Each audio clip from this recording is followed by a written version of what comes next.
प्यारे साथियों, आज हम लोग बाराबंकी की धरती पे हैं और एज ए लीडर मुझे कहने में खुशी है कि ये वही बाराबंकी है जिससे अयात अली खamenei साहब का रिश्ता जुड़ा हुआ है। ये वही बाराबंकी है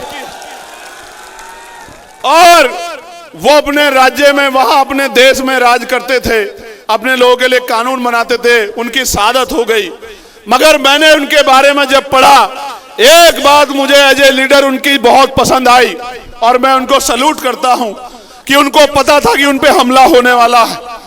उनको बताया गया सुरक्षा एजेंसियों के द्वारा कि आप पे हमला होगा, आपकी हत्या हो सकती है। तो उस शेर दिल बहादुर शहादत प्राप्त करता उस नेता ने कहा कि पहले मेरे देश के 9 करोड़ लोगों को सेव करो, फिर मेरी सुरक्षा के बारे में सोचो। वरना नेता ये कहते हैं कि पहले मेरी सुरक्षा करो, जनता मरती है तो कल की मरती आज मर जाए। लेकिन उस बहादुर नेता की इस बात से मैं बड़ा प्रेरित हुआ। मैं विपक्ष के साथियों को भी कहना चाहता हूं कि जिस तरह खamenei साहब ने बहादुरी दिखाते हुए शहादत कबूल की, आप भी डरो मत, मेरे साथ खड़े हो जाओ। इस भारतीय जनता पार्टी को 2027 में उखाड़ के फेंक देंगे हम लोग उत्तर प्रदेश से।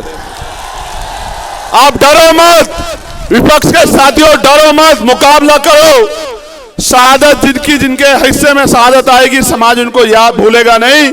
और जो लोग अंदर से समझौता करके बीजेपी का काम करेंगे, समाज उनको भी भूलेगा नहीं। मेरी बात को आप याद रखना।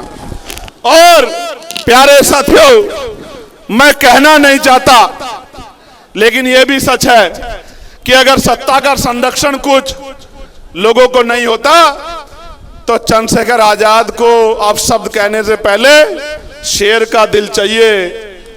गीदड़ बिल्ले जो हैं वो चंद्रशेखर पे टिप्पणी नहीं कर सकते, लेकिन सत्ता के संरक्षण में ऐसे लोगों को बढ़ावा दिया गया कि वो इस तरह की टिप्पणी करके माहौल खराब कर सके।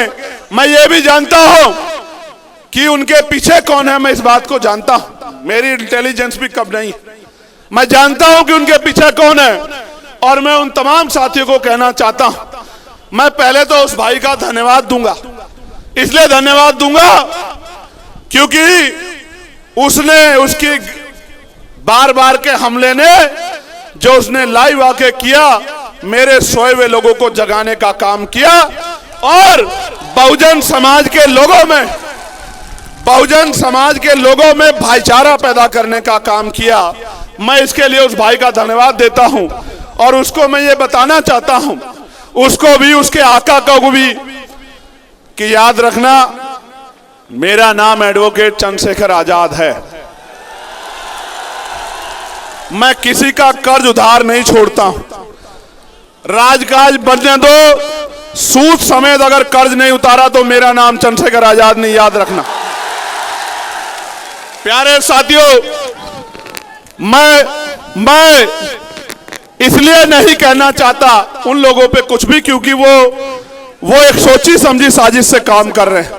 उनको पता आजाद समाज पार्टी ताकत बना रही है और वो ये भी जानते हैं कि चंद्रशेखर आजाद और तमाम साथी आजाद समाज पार्टी के मरने मिटने को तैयार हैं, लेकिन बहुजन समाज के अधिकारों को छीनने नहीं देंगे। इसलिए वो जानबूझ के हमारे जो नौजवान शक्ति है उसको पथ भ्रष्ट करना चाहते हैं, उनका ध्यान इधर उधर करना चाहते हैं। मैं आपको कहना चाहता हूं, ऐसे किसी व्यक्ति पे मत ध्यान दो, अपने काम पे ध्यान दो। अगर आप मेरी बात पे पहरा देके अगले 6-7 महीने उस पे काम करते रहे, मैं गारंटी से कह सकता हूं कि पूरे उत्तर प्रदेश में किसी गरीब की तरफ आंख उठाने वाला कोई गुंडा बचेगा नहीं। मेरी बात को आप याद रखना। प्यारे साथियों, उत्तर प्रदेश के क्या हाल है? उत्तर प्रदेश में ऐलानिया कत्ल हो रहे हैं, ऐलानिया कत्ल। अभी बदायूं में ऐलानिया कत्ल हुआ। 2 महीने पहले सुधीर गुप्ता जी ने एप्लीकेशन दी कि मेरी जान को खतरा है, मुझे धमकियां मिल रही है, लेकिन उस बात को नजरअंदाज कर दिया गया। तो जाके एक अपराधी ने 2 लोगों की सरेआम हत्या कर दी। ये ऐलानिया कत्ल उत्तर प्रदेश में हो रहे और मुख्यमंत्री कहते हैं कानून का राज स्थापित है। मेरी बात पर गौर करना साथियों, संभल में किशोरी के साथ गैंगरेप हुआ, कल मैंने ट्वीट किया था, और मुख्यमंत्री कहते हैं हर चौराहे पे यमराज खड़ा है। लेकिन यमराज जब गुंडे भारतीय जनता पार्टी से डरे जुड़े हुए होते हैं तो यमराज छुट्टी पे चले जाते हैं। प्यारे साथियों, कब साड़ के मां बेटी, मां को मार दिया गया, बेटी को उठा ले जाया गया और बेटी का चीरहरण मीडिया के माध्यम से हुआ और उस परिवार से जो वादे किए थे वो पूरे नहीं किए। मैं जाऊंगा परिवार से मिलने, वहीं आंदोलन करूंगा, जब तक उस परिवार की मांगे पूरी नहीं होगी मैं नहीं बैठूंगा चैन से। और रामपुर के बिलासपुर में भी एक पुलिस की जवान के द्वारा गोली मार के हत्या कर दी गई थी, उनके साथ भी सरकार ने वादे किए थे। हाथरस के परिवार के साथ भी सरकार ने वादे किए थे, एक भी वादा पूरा नहीं किया।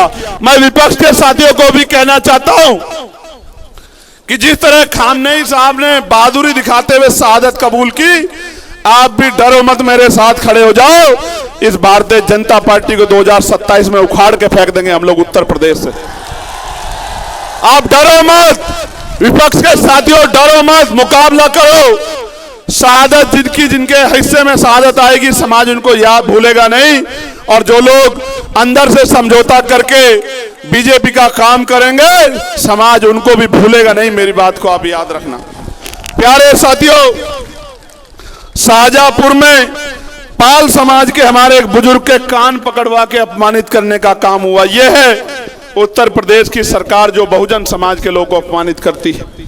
इसलिए बहुत सारी घटनाएं जो मेरी जानकारी में है, भदोही में मामूली से हेडपंप के विवाद में जयसलाल सरोज जो चौकीदार थे, पेट्रोल डालकर जलाकर मार दिया। यह है कानून व्यवस्था।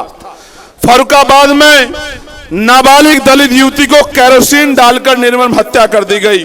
कानपुर में दलित बस्ती को जला दिया गया और महिलाओं के साथ मारपीट की गई, अभद्रता की गई।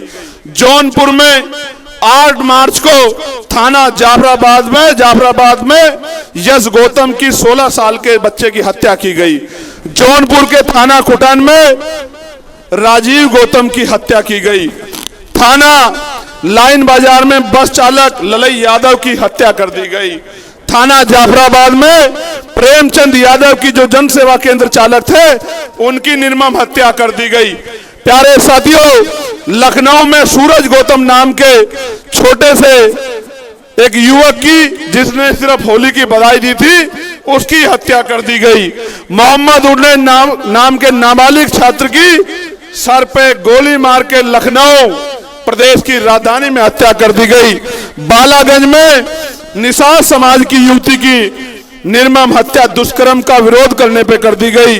बाराबंकी में मोहम्मदपुर थाना क्षेत्र से 100 मीटर की दूरी पे निषाद समाज की बच्ची की पेट्रोल डालकर जिंदा जलाकर हत्या का मामला सामने आया। और प्रयागराज में दलित छात्रों के साथ भेदभाव का इतना बड़ा मामला सामने आया। ये सारी बातें इस बात की गवाही देती हैं कि उत्तर प्रदेश में, और छोड़िए, जिस तरह का घटनाक्रम आपने यहां देखा कि रोज सरेआम गुंडागर्दी घुसने नहीं देंगे, पैर तोड़ देंगे। मैं चमड़े की चप्पल पहन के आया